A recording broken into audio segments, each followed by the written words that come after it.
Hey friends, and welcome back to my channel. Today we are trying on a bunch of new products. I went a little nuts. I tried not to, but I did. We got the new...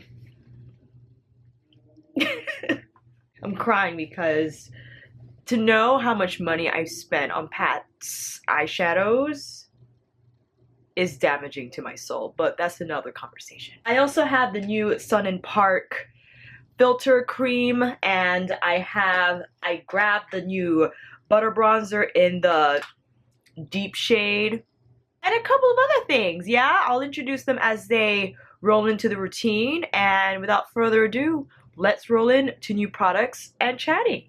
The first thing we'll apply for primer is the Sun & Park Beauty Filter Cream.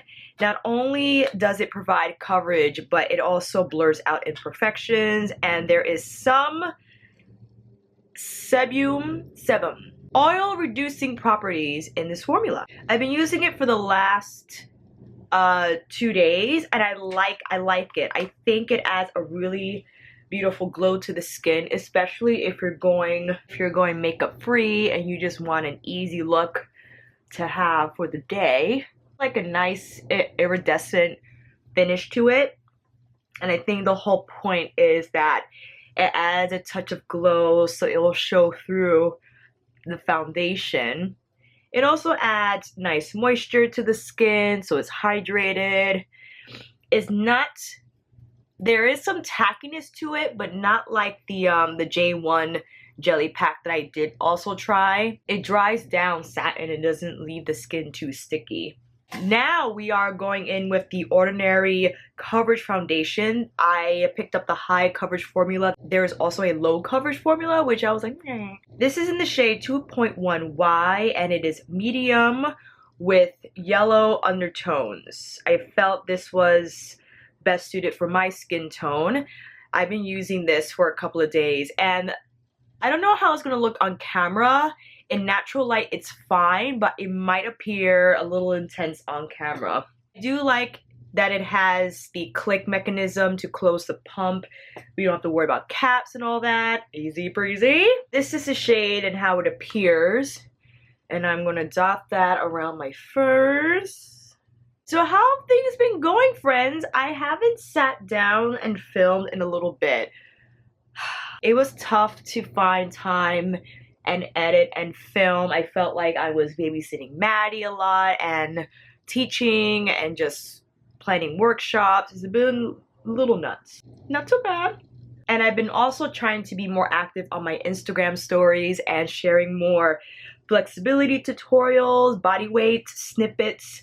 I just did an Instagram takeover for 2190. It's a great lifestyle website where women of color share their specialties, whether it's fitness, beauty, technology, and it's all based on the premise of 21 days to create a habit, and there are 90 days to create a lifestyle. And all these tips and advice is just towards that greater goal of improving your lifestyle. I did my morning fitness routine. It was a lot of fun.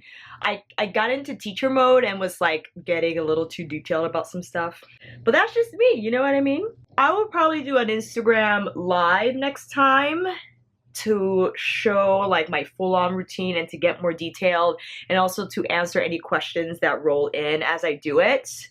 But any opportunity I have to teach, I take it, because I know what it's like to start from scratch. And when you have an opportunity to share and to provide information and advice to whoever is in a stuck part of their life, in their fitness routine, what have you, I always really love to help. So that is that. I'm just gonna add a pump more because I still have some unevenness here. For the most part, the fact that this foundation costs $6.90, I feel the coverage isn't bad, the shade match isn't bad. I thought that there was a huge jump from my shade, the one I just applied, to the next one, which is red undertone and a little pink-ish it appeared. So I'm not sure if you're excuse me, a shade deeper than me if that's gonna work out. Let me know down below if you tried this foundation, how you like it, if you have the lighter version, how you like that one. I like that it's pretty much fragrance free, and the texture, although it says that it's full coverage, it's very light. It doesn't feel heavy on the face. I don't actually think it's full coverage. I feel my Vanish sticks from Hourglass provide a touch more. I'm not sure what they're comparing full coverage to for The Ordinary. Perhaps this is full coverage enough for them. I understand. I also picked up the Overnighter Concealer, the All-Nighter Waterproof Full Coverage Concealer in the shade Medium. I was very curious to try this formula because it's waterproof, it stay put. I'm not crazy about it for under the eyes, but I do like it on the sides of my nose because this is where I crease a lot because of blowing my nose, and just pushing it up in this way creates that crease, but the stay on all night properties of this concealer, I feel, helps eliminate that from happening. Can I find it? Where is it? Yay! Revolution Concealer in C10. If you want to see my full-blown review of this concealer, I'll link that video up above and down below. Speaking of flexibility, I don't know if you guys have seen my flexibility video, how I became flexible as an adult. The reason why I gave it that title was because I get asked all the time how I became so flexible as a young adult, what my history was, how I got to where I am. I do a lot of contortion and hand balancing. I am 33, and people are intrigued with how much I was able to achieve in such a late time in my life, comparatively if you were to start circus or acrobatics at a younger age. And I picked that photo because, yeah, typically you want to pick a photo, a thumbnail that's going to draw the viewer in. I've been accused of misleading my viewers because of my thumbnail and the fact that I titled it Training Flexibility, assuming that it was going to be a video of flexibility exercises. That I totally understand that. The reason why I made it into a background story is because that is how I became flexible as an adult. I wouldn't provide stretches or flexibility exercises in that title. I would probably title it as exercises, stretches that can help you achieve flexibility as an adult. Everyone is different. Everyone's background is different.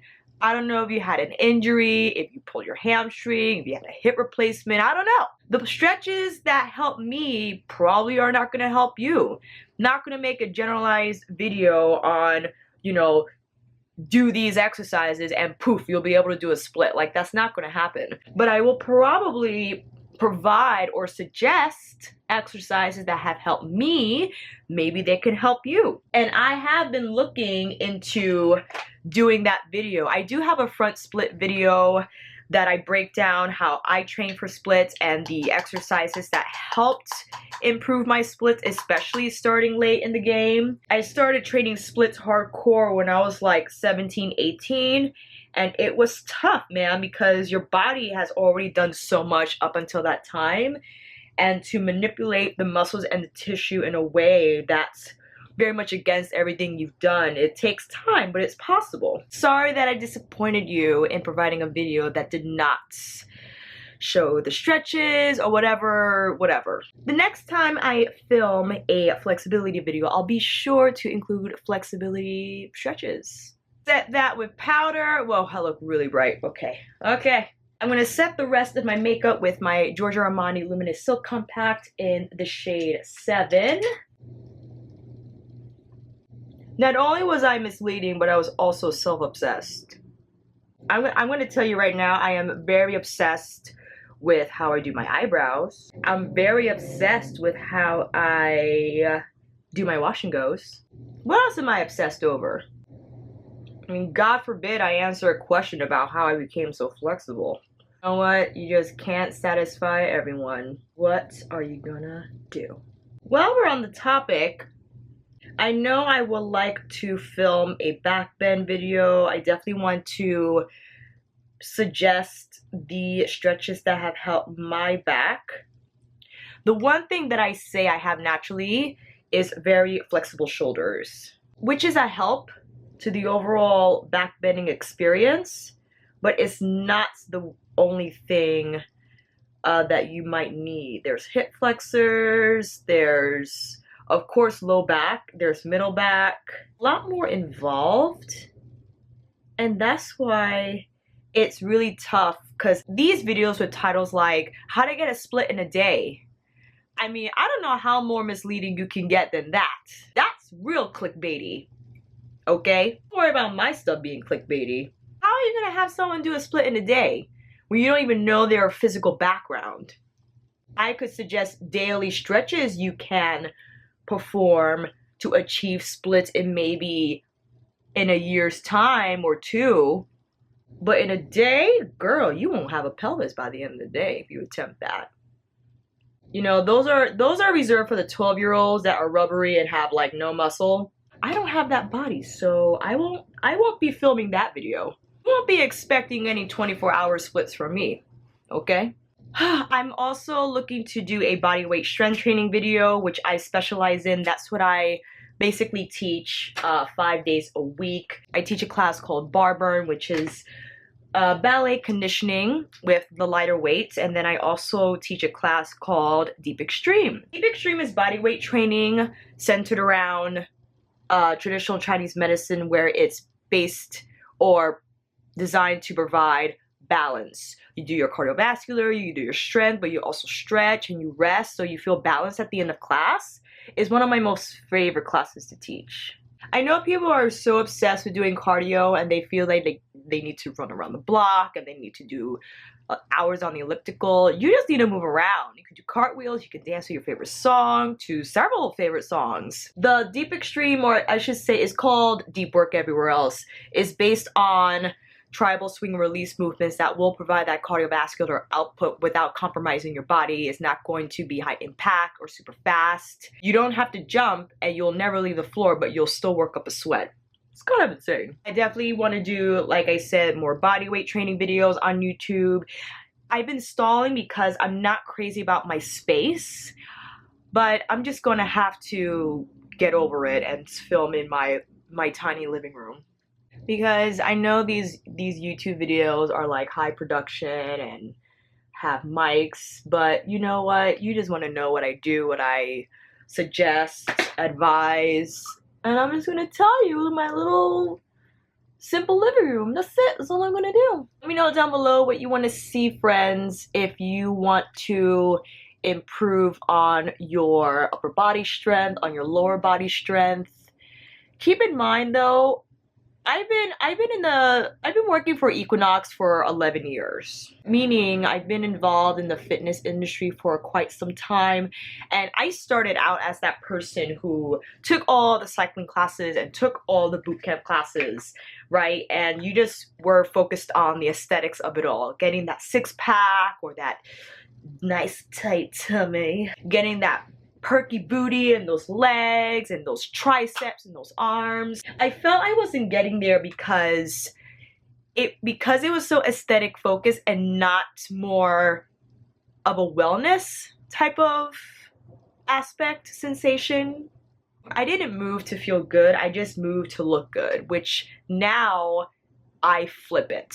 Yes, I practice contortion and all these crazy things, and sure, they have an aesthetic benefit in terms of these beautiful shapes that you make for your body, but it's also satisfying to know that your body is capable of performing these physical feats and to challenge it in that way. And in terms of my classes that I teach at Equinox, I always strive to emphasize how important it is to live pain-free. That you don't wake up with back aches every day and your hip hurts every day, your feet hurt every day, but you still force yourself to take these boot camp classes and to jump around and do all these things.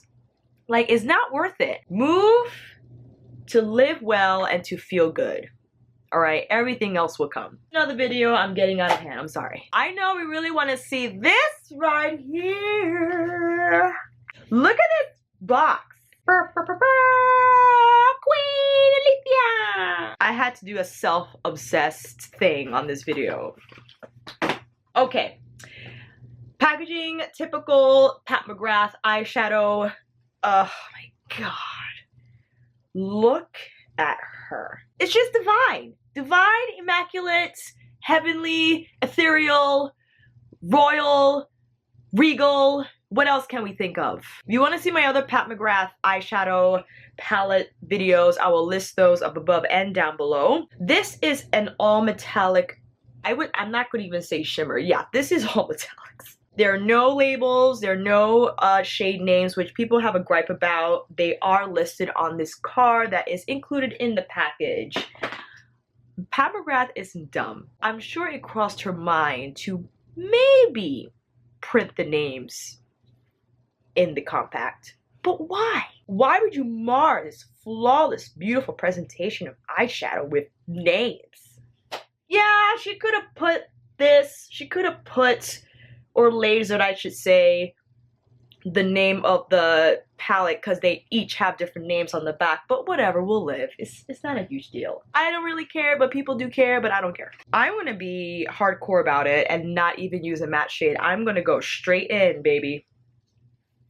What shall we use first? Oh, I feel that this is going to be my lid shade. Or no, wait, abort. This will be my lid shade. Maybe blend out with that and blues on the lower lash line. I don't know, man. We shall see. I'm going to take a synthetic brush as I feel it will pick up more product, but we'll see. I got a couple on hand to kind of experiment with and figure out what will be best. Wait, you want to see some? Hold on. I'm getting out of hand. I want to see the swatches too. Okay. Gold standard. Oh, Inferno. The textures are mind-blowing. Blue Blood. Oh, what is happening? Sinful. Oh, God. Underworld. Gorgeous. Sterling. Oh, that's a silver. Lapis Luxury.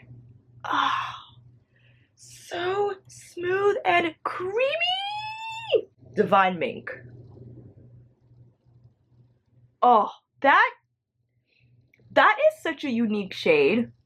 I mean, maybe it is to me and not to you. I don't know. I'm having a moment. Excuse me. Hedonistic. Gorgeous. Have Enigma. Here are all the shades from Mothership Decadence. You know what?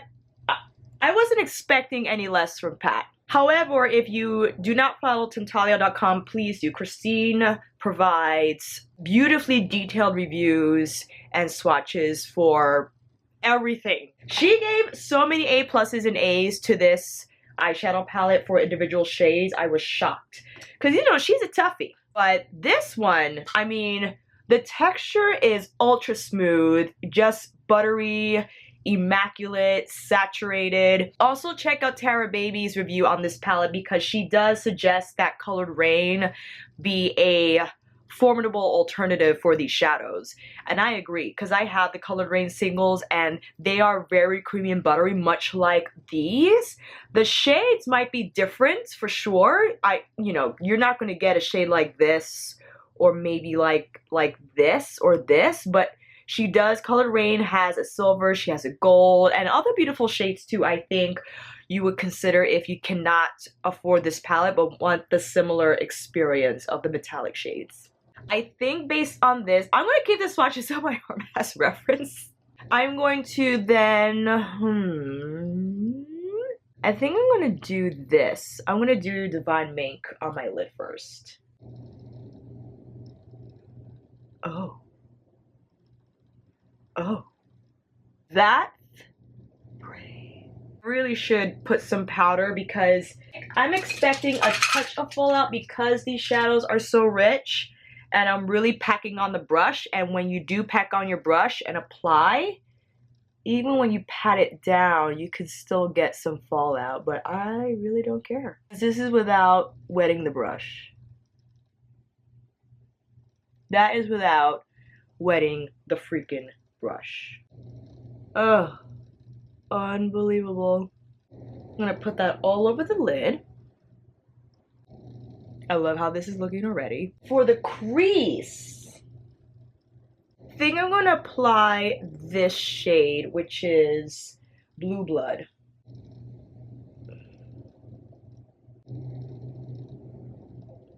I think that's a nice little combo. Of course, it's not gonna show like it would with a flat brush, right? I'm sticking strictly to the shadows in the palette. I'm not dipping out for a matte shade because I feel these metallics are so creamy that they would blend out like a matte shade.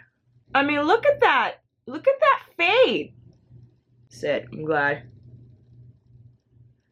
I'm glad I got this. I hesitated a little bit because I'm like, you have 3 of her palettes already, Alicia. But when I saw Christine's review on this and how she freaking pretty much gave every shade an A+, practically, it's like, how can you not buy it? I'm gonna pull this out a little bit. Other side. I love how Blue Blood combines with Divine Mink. You see how that gradient with that, I don't even know how to describe Blue Blood. I mean, it's a unique shade for sure. I am taking some loose powder just to kind of clean up the top and to shape it better as well. Ooh, but I really want to use the gold here. Didn't I say I wanted to use the blue on the bottom? I did, didn't I? I totally am. I just forgot the whole mission I laid out for myself. Loser. Oh, that's nice. I did get some fallout on my nose. You see that? But I already said that was gonna happen, and I failed to put powder down anyway, so I'm not gonna be too upset about it, you know? I'm gonna deal with it. I'm gonna deal with it. I do want to take a smaller pencil brush and apply the blue, and the brighter blue out of the two, which is Lapis Luxury. The color impact of these shadows without wetting the brush is just outstanding. I really don't understand what's happening right now. I'm going to take the deeper blue, which is called Underworld, same brush, but to the outer edge of my lower lash line. Pull it out to match up with the point. I want to apply something here. The lighter gold, and just put that there. Oh, that's pretty.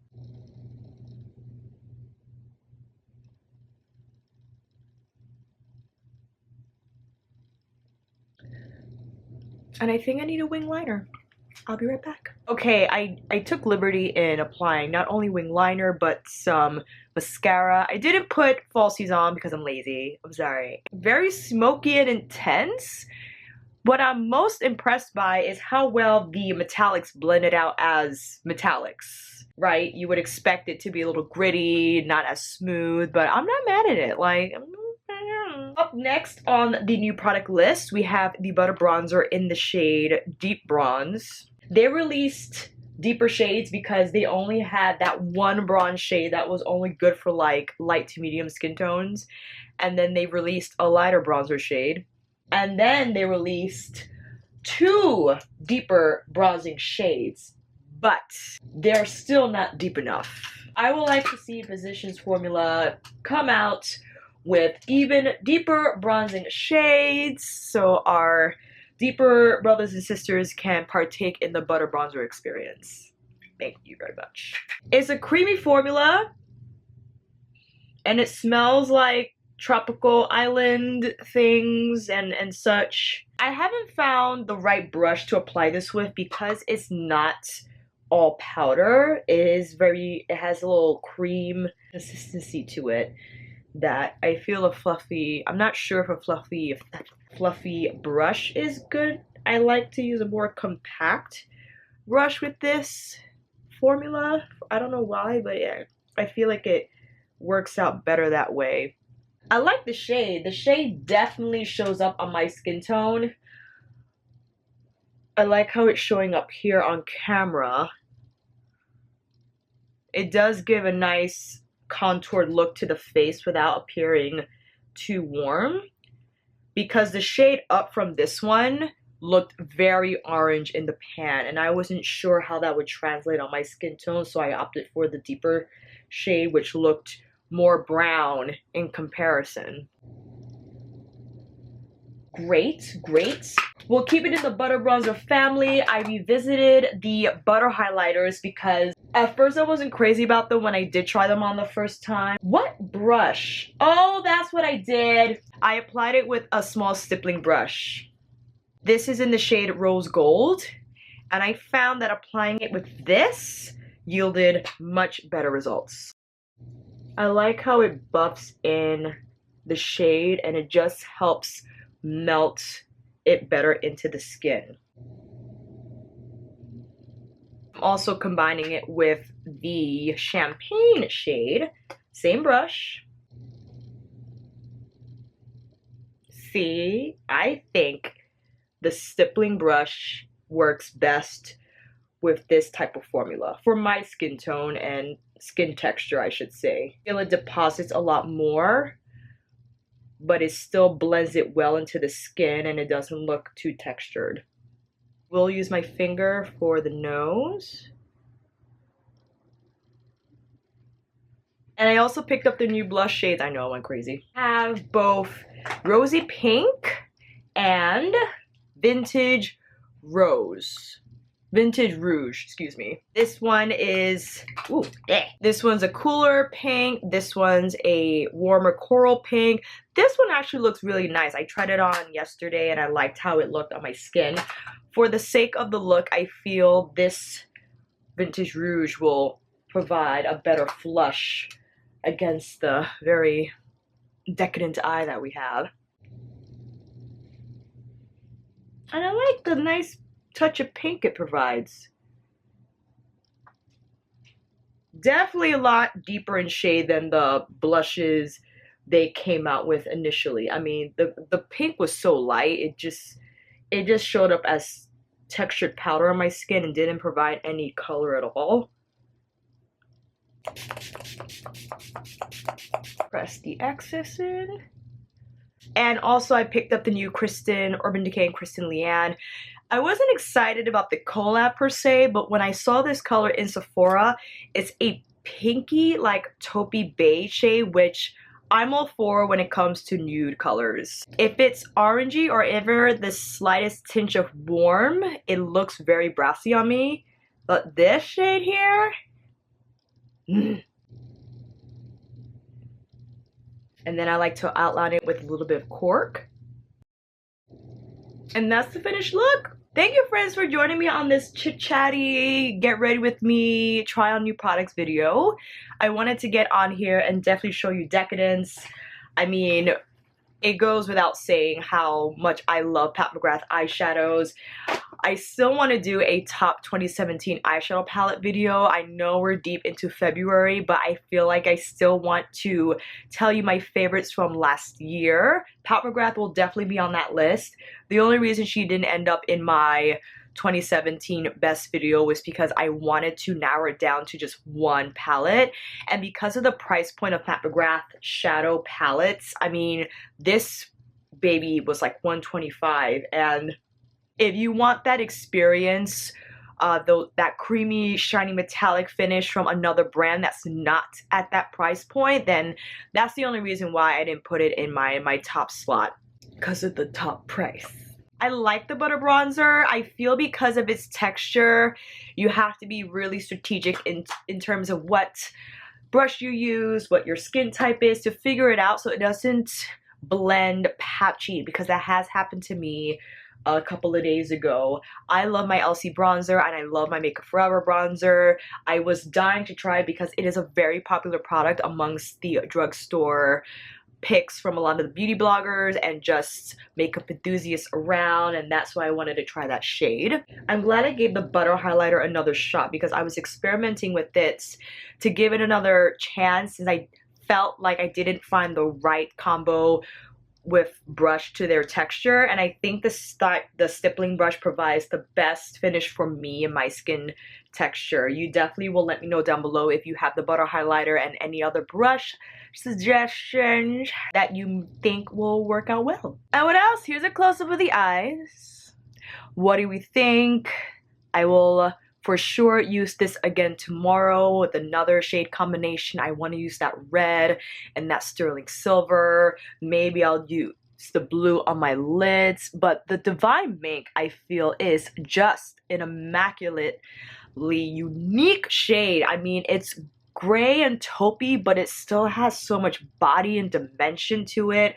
The blue is just gorgeous. You know what? Wait, hold on.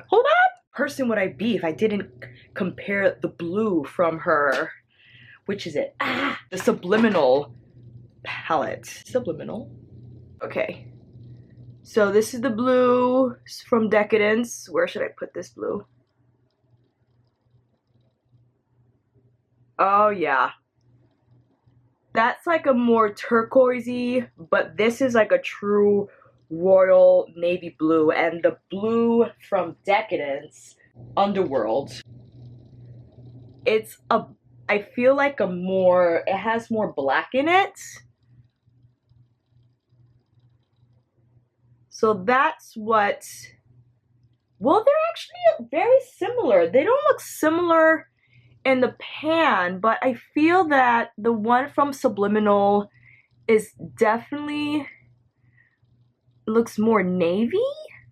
Tell me what you think below, but they don't look the same neck and neck. I feel like the one from Decadence has a little more black, because the one from Subliminal looks like super bright blue, but then you put it against Underworld and they look a little similar. But you know, I just want to show you. Thank you friends so much for watching, and I hope this video helped. If you like this video, please give it a thumbs up and subscribe to my channel. And until then, I'll see you on here again with another video. Get ready with me, chit chat, review, demo, tutorial, all that stuff. Take care, and I'll see you again soon.